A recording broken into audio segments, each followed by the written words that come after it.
আসসালামু আলাইকুম। আমরা আজকে তৈরি করব কাটা পিঠা। তো এটার জন্য আমি এখন একটা পুর তৈরি করে নিব। পুর তৈরি করতে আমি এখানে নিয়েছি আর নিয়েছি এখানে 200 গ্রামের মতো গুড়, আর দিয়ে দিব সামান্য একটুখানি লবণ।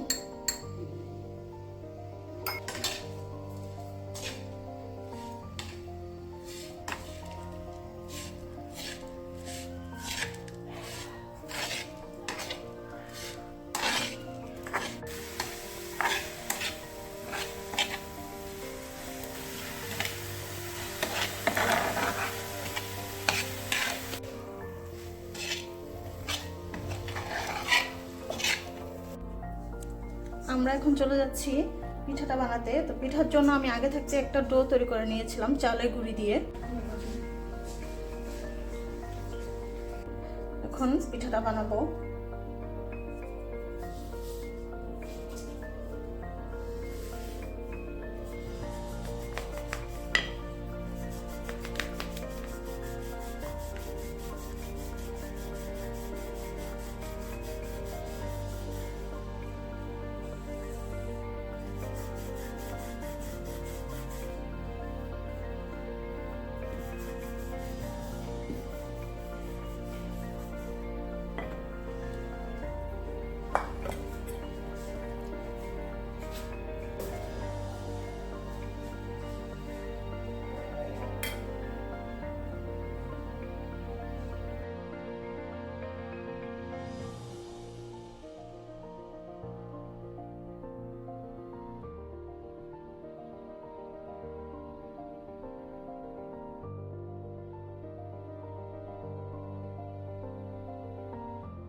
তো আমাদের পিঠাগুলো অনেকটা হয়ে আসছে। এবার আমরা একটা একটা করে পিঠা গরম তেলে দিয়ে দিব।